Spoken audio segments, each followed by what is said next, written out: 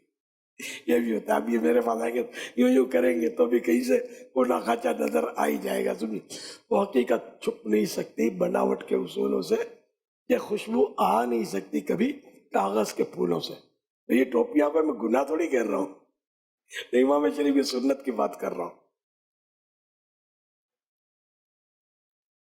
صلو علی الحبیب صلی اللہ علی محمد. کبھی امامے کی ساخت جو ہے نا پہننے کا اسٹائل بتا دیتا ہے کہ اندر کچھ ہے اس کے، یہ بھی ہوتا ہے. صلو علی الحبیب صلی اللہ علی محمد. سرسبز اس گلزار کے یہ پھول ہیں عطار کے.